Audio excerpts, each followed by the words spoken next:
Rollt jetzt eine neue Welle übers Land? Wie gefährlich sind die Affenpocken? Geht die Menschlichkeit in unserem Land nun endgültig verloren? Ist das ein neuer Schachzug, um das Rentenproblem zu lösen? Die Affenpocken sind nun auch in Deutschland bestätigt. Ein Fall in München, 3 bestätigte Fälle in Berlin, Fälle in Großbritannien, Spanien, Frankreich, Schweiz, Israel und Australien, und so werden sich die Schlagzeilen sicher häufen. Eine Horrornachricht nach der anderen. Wir sollen einfach nicht mehr zur Ruhe kommen. Mein Name ist Jutta Martin, ich bin selbst Rentnerin und berichte über aktuelle Themen zu Steuern und Renten. Bevor ich zum aktuellen Thema Affenpocken und die zu erwartenden Auswirkungen berichte, möchte ich noch euch darauf hinweisen, dass ihr euch unter diesem Video einen kostenlosen Report zur Vorbereitung der Steuererklärung und eine Checkliste, ebenfalls natürlich gratis, speziell für Rentner, sichern könnt. Schaut euch an, welches schreckliche Szenario vorgesehen ist. Es ist unfassbar, aber der Reihe nach. Also erstmal sind nun auch in Deutschland Fälle von Affenpocken bestätigt worden. Einige von euch haben das sicher schon mitbekommen und davon gehört. Schauen wir erstmal zunächst, was sind denn Affenpocken? Ganz kurz erklärt ist es eine Viruserkrankung. Zu den Symptomen von Affenpocken gehören Fieber, Kopf- und Muskelschmerzen und ein Ausschlag, der oft im Gesicht beginnt und sich dann über andere Körperteile verbreitet.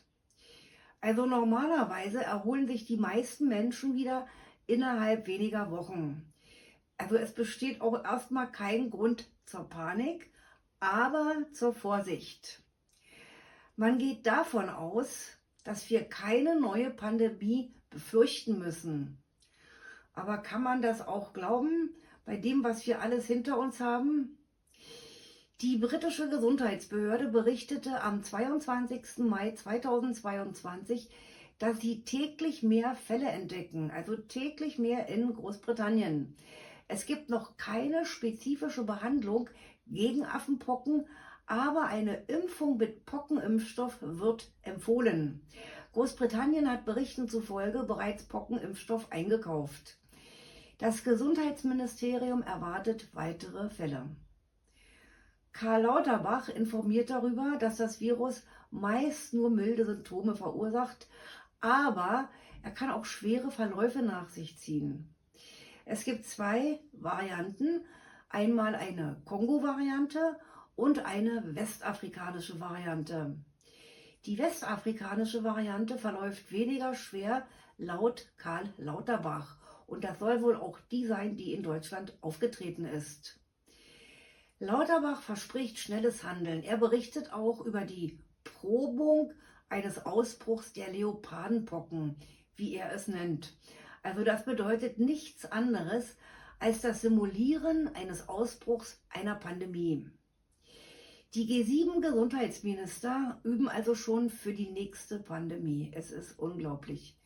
Also Mitglieder der G7 sind Deutschland, Frankreich, Italien, Japan, Kanada, die USA und das Vereinigte Königreich, und außerdem ist die Europäische Union bei allen Treffen vertreten. Diese Gruppe wurde bereits 1975 gegründet, aber das nur mal am Rande. Das Szenario basiert auf dem Ereignis, dass ein Leopard einen Menschen beißt.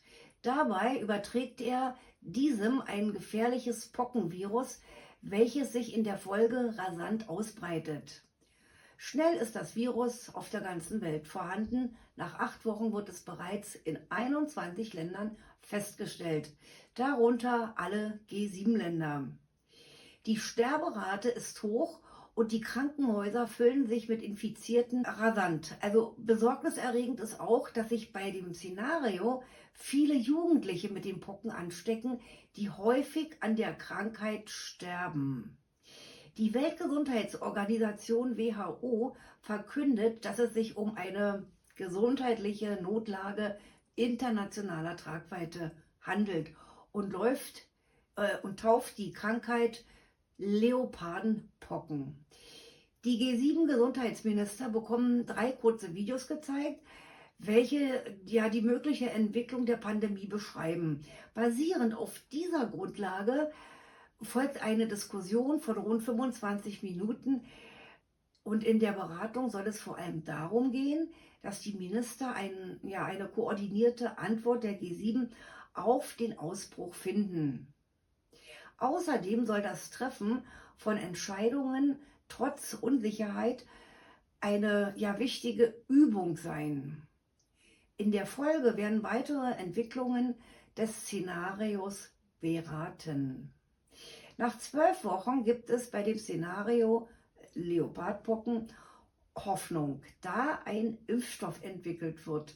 Allerdings verursacht die Krankheit Langzeitschäden und es sterben viele Menschen an den Pocken. Die unterschiedlich gute Vorbereitung auf die Pandemie macht eine weltweite Reaktion schwierig. Bei dieser Ausgangslage folgt eine Diskussion der Minister, wie sich die G7 selbst und außerdem andere Länder auf weitere Fälle der Leopardpocken vorbereiten können. Es wurde darüber gesprochen, wie schnell so ein Ausbruch beherrscht werden kann. Er ist auf alles gut vorbereitet, so Karl Lauterbach. Wenn so ein Szenario, wie eben beschrieben, simuliert wird, kann man sicher sein, dass mehr dahinter steckt und es durchaus Realität werden kann. Lauterbach erklärte beim G7-Abschlusstreffen, dass die Pandemie noch nicht vorbei sei. Er muss ja noch seinen Impfstoff loswerden und weiß ja, dass es im Herbst wieder eine Welle, welche auch immer, geben wird. Das Robert-Koch-Institut hat zu den Affenpocken bereits eine Seite eingerichtet. Kann man nachlesen unter www.rki.de. Der Virologe Professor Klaus Stör hält die Ausbreitung für nicht besorgniserregend. Die Wahrscheinlichkeit, sich zu infizieren, ist sehr gering. Eine Impfnotwendigkeit sieht er nicht und ein Nachdenken über eine Impfpflicht schon ganz und gar nicht. Unsere Politiker werden das sicher anders interpretieren. Vom 22. bis 26. Mai 2022 ist das Jahrestreffen des Weltwirtschaftsforums WEF vorgesehen. Also es findet bereits statt. Vom 22. bis 26. Mai beraten sich die globalen Eliten in Davos. Insgesamt sind es etwa 2500 Personen, die zum Weltlenkertreff in die Schweizer Alpen gekommen sind. Es steht allerhand auf der Tagesordnung. Einmal mehr geht es um internationale Einigkeit bei Konflikten wie in der Ukraine sowie eine neue Sicherheitsarchitektur im Nahen Osten. Auch die Vorbereitung des nächsten bindenden UN-Vertrags, diesmal über Plastikverschmutzung, steht am Dienstag auf dem Programm. Und es wäre nicht das F, also das Weltwirtschaftsforum, wenn nicht auch noch am Dienstag Bill Gates seinen großen Auftritt hätte in einem Plenum zur Vorbereitung auf die nächste Pandemie. Für die Weltenlenker sicher ein Höhepunkt des Treffens. Ja, liebe Zuschauer, wir müssen leider abwarten, welches giftige Süppchen da schon wieder gebraut wird. Wenn es aber schon im Szenario von einer hohen Sterberate gesprochen wird, kann sich jeder sein eigenes Bild machen, was das bedeutet. Also ich persönlich teile immer gerne mit euch meine persönliche Meinung. In diesem Fall aber spreche ich meine Vermutung nicht öffentlich aus. Schließlich möchte ich euch ja weiter hier auf meinem Kanal informieren. Liebe Zuschauer, ich werde euch auf dem Laufenden halten, aber Gescheites erwartet uns nicht.